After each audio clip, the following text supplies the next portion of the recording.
Shri M പ്രകാശിലേക്ക് പോകുന്നു. Shri M Prakashan, നിങ്ങൾ ഈ ലോക്സഭാ തെരഞ്ഞെടുപ്പിൽ ഏറ്റ കനത്ത പരാജയത്തിന് ശേഷം ഈ കോൺഗ്രസ് ജമാഅത്തെ ബാന്ധവം എന്നുള്ള രാഷ്ട്രീയ നറേറ്റീവ് കൂടുതൽ ശക്തമാക്കുകയാണ്. ഏറ്റവും കൂടുതൽ വിജയരാഘവൻ അടക്കം എത്രത്തോളം കടത്തിപ്പറയാമോ അത്രത്തോളം കടത്തിപ്പറയുകയുമാണ്. അത് കോൺഗ്രസ് ക്യാമ്പിൽ ഒരു കൺഫ്യൂഷൻ ഉണ്ടാക്കി തുടങ്ങി എന്ന കോൺഫിഡൻസ് നിങ്ങൾക്ക് ഇപ്പോൾ വരുന്നുണ്ടോ ശ്രീ എം പ്രകാശൻ? അല്ല, ഞങ്ങളുടെ ഒരു പ്രത്യേക നറേറ്റീവാണ് ഈ പറയുന്ന കാര്യം എന്നുള്ളത് വസ്തുതയല്ല. ഉള്ള കാര്യം സംബന്ധിച്ചാണല്ലോ ഞങ്ങൾ പറഞ്ഞത്. ഈ കഴിഞ്ഞ ലോക്സഭാ തെരഞ്ഞെടുപ്പിൽ ഈ കേരളത്തിൽ ഐക്യജനാധിപത്യ മുന്നണി ജയിച്ചത് SDPIയുടെയും അതുപോലെ ജമാഅത്തെ ഇസ്ലാമിയുടെയും പൂർണ്ണ പിന്തുണയും ഒരു മുന്നണി എന്നുള്ള നിലക്ക് മത്സരിച്ചതിൻ്റെ ഫലമാണ് എന്നാണ് ഞങ്ങൾ പറഞ്ഞത്. ഇക്കാര്യം തന്നെയാണ് ഞങ്ങളുടെ പോളിറ്റ് ബ്യൂറോ അംഗവും പറഞ്ഞത്. ജയരാഘവൻ പറഞ്ഞിരിക്കുന്നത് രാഹുൽ ഗാന്ധിയും പ്രിയങ്കയും വയനാട്ടിൽ വിജയിച്ചത് കോൺഗ്രസും ലീഗും ജമാഅത്തെ ഇസ്ലാമിയും SDPIയും ഉൾപ്പെടുന്ന ചേരിയുടെ പിന്തുണയിലാണ്. ഇതുണ്ടാക്കുന്ന രണ്ട് ഗൗരവമായ അപകടങ്ങളെ സംബന്ധിച്ചും ഞങ്ങൾ ചൂണ്ടിക്കാട്ടുന്നു. ഒന്ന്, കേരളത്തിൽ UDF, കോൺഗ്രസ് നയിക്കുന്ന UDF ജമാഅത്തെ ഇസ്ലാമിയും SDPIയുമായി ഉണ്ടാക്കുന്ന ധാരണ രാജ്യത്താകെ ഹിന്ദു വർഗീയവാദികൾക്ക് ഗുണം ചെയ്യുന്നതാണ്. കാരണം അവർ രാജ്യത്താകെ പ്രചരിപ്പിക്കുന്നത് ഇന്ത്യ സഖ്യം എന്നുള്ളത് വർഗീയ പാർട്ടികളുടെ പിന്തുണയോടെ, ന്യൂനപക്ഷ വർഗീയതയുടെ പിന്തുണയോടെ നിൽക്കുന്ന ഒരു പ്രസ്ഥാനമാണ് എന്നുള്ളതാണ്. രണ്ടാമത്തെ കാര്യം, കേരളം എത്രയോ പതിറ്റാണ്ട് കാലമായി മതനിരപേക്ഷ ഫാബ്രിക് സൂക്ഷിക്കുന്ന ഒരു സംസ്ഥാനമാണ്. ഇടതുപക്ഷത്തിന് മുൻകൈയിലാണ് അത് കേരളത്തിൽ ഉണ്ടായത് എന്നുള്ളതിന് പക്ഷാന്തരമില്ല. ഇവിടെ ഒരു ഭാഗത്ത് കഴിഞ്ഞ് കുറച്ച് കാലമായിട്ട് BJP ഹിന്ദുക്കളെ വർഗീയവൽക്കരിക്കാൻ വേണ്ടി ശ്രമിക്കുകയാണ്. ഇപ്പോഴാവട്ടെ ലീഗ് ജമാഅത്തെ ഇസ്ലാമിയെയും SDPIയെയും ചേർത്ത് മുസ്ലിം ജനസമാനത്തെ വർഗീയവൽക്കരിക്കാൻ വേണ്ടി ഇടപെടുകയാണ്. ഇത് കേരളത്തിൽ ഉണ്ടാക്കാൻ വേണ്ടി പോകുന്ന ഫലം ദൂരവ്യാപകമാണ്.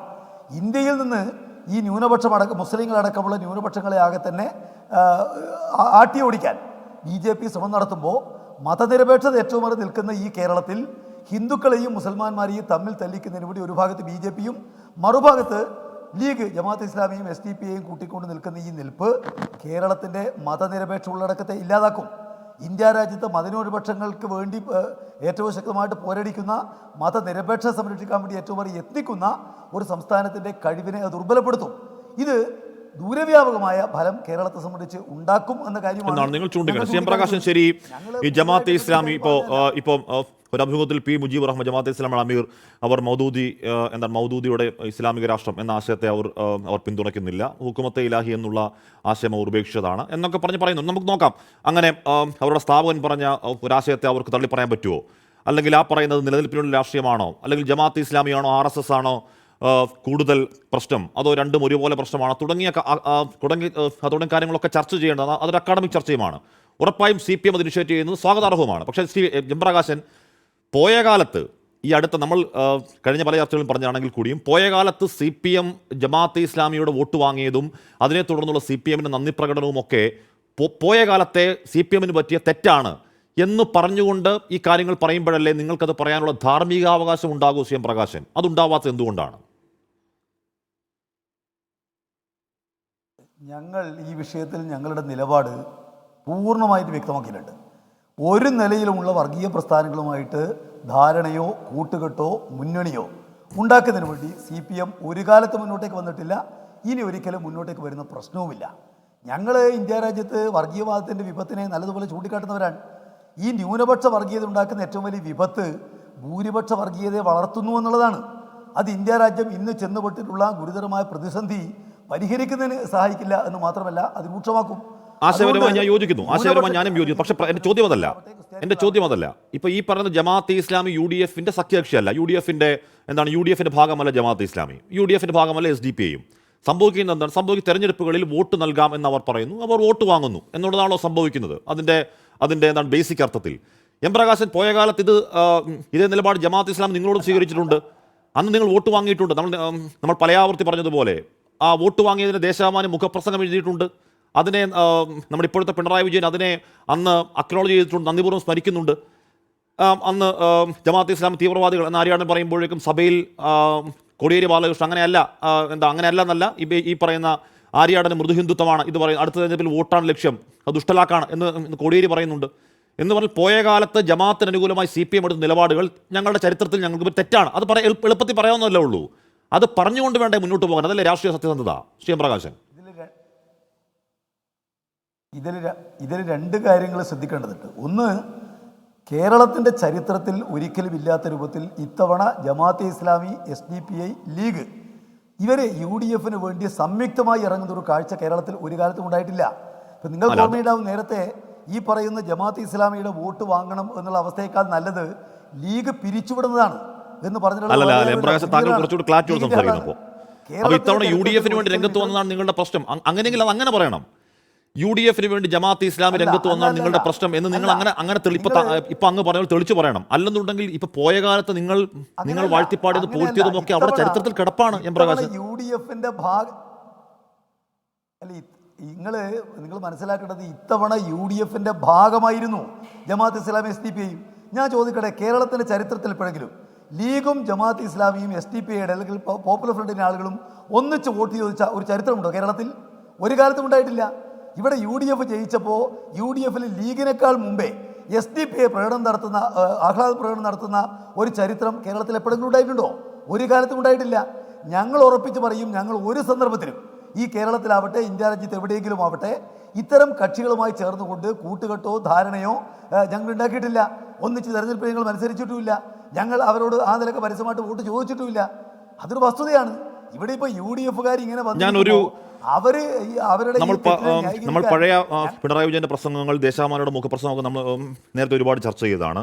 2009 KT ജലീൽ ഒരു വേദിയിൽ പ്രസംഗിക്കുന്ന അങ്ങ് ഒന്ന് കേൾപ്പിച്ചോട്ടെ. CVM പ്രകാശൻ ഒന്ന് പ്ലേ ആവോ? ബിസ്മില്ലാഹിർ റഹ്മാനിർ റഹീം. അൽഹംദുലില്ലാഹി റബ്ബിൽ ആലമീൻ. വസ്സലാത്തു വസ്സലാമു അലാ റസൂലിഹിൽ അമീൻ വഅലാ ആലിഹി വസ്ഹാബിഹി അജ്മഈൻ. അമ്മാ ബഅദ്.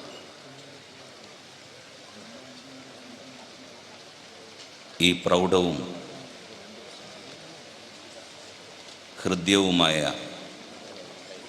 ചടങ്ങിൻ്റെ അധ്യക്ഷത വഹിക്കുന്ന